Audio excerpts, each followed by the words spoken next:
Hey everyone, welcome to Bees Beat. I'm Brandon Weghorst, your host with the most. And on this episode, we talk about tornadoes. One of my subjects that is really fascinating. And truth be told, when I was little, I used to be scared of storms, severe weather, and especially tornadoes. I have no idea why, but that kind of falls in line with all those childhood fears that really don't make any sense. But I was able to flip it around through the years, and now I'm the person who would actually go and pay to chase storms with the storm chasers. We've had some unusual weather here in the Upper Ohio Valley, like a lot of different parts of the country. So this past week, we had a tornado warning issued. Now, they're highly unusual for this part of the region. We're situated at about 1,200 feet in elevation, and we're in Appalachia. So we've got these rolling hills and the rivers. So when the tornado warning came out earlier this week, I paid attention to it. So I thought, all right, the warning means it's imminent. They must have issued it because of radar indicated stuff, because I don't think they have trained spotters around here per se. So I thought, why not? Let's get down in the basement. But my thought about actually putting this into practice with my parents is definitely sitcom worthy. And here's why it just didn't work out as I thought. Well, we're actually going to the basement. This doesn't happen often that happens, but at least we have a fully protected basement. You don't see me brandish the flashlight that often either. Ooh, looks like I'm already tripping over stuff. I was just looking to see what we got. What? Under the basement? Hey, no, that don't mean nothing. One tornadoes hit anything. Just because it's a brick house. Where do you live? Wait, this little piggy went to market. Oh. This little That piggy. was- Well, Wait, we that said, ain't it. Call your sister and tell her to get in the I'm not going to basement. call her, but I think she would figure it out. She don't have a basement. She has to go out. She has a garage. She has to go outside. Well, we're wasting. I'll tell you one thing. If you guys, if you're going to get in the basement, you got to, this is how you do it. You got to get down there. People wait too long. You have a flash? Get the flashlight off my thing. It's on my tray table. Here.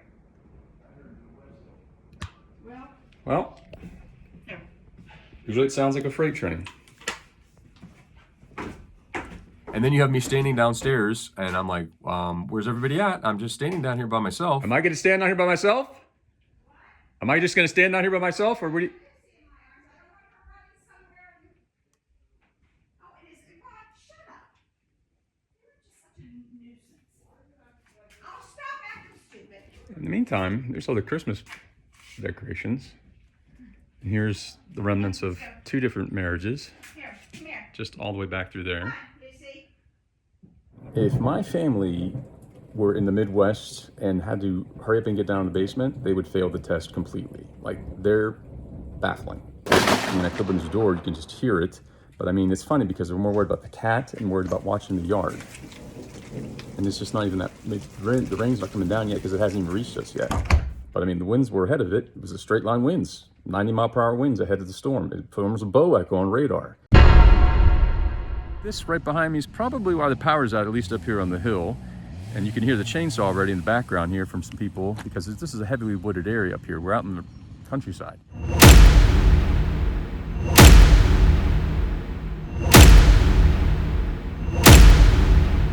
Well, the storm has passed, although it's still raining. I mean, this is kind of uncompelling. It would have been better if I was outside to film it at the beginning, but you know, I'm used to this kind of stuff.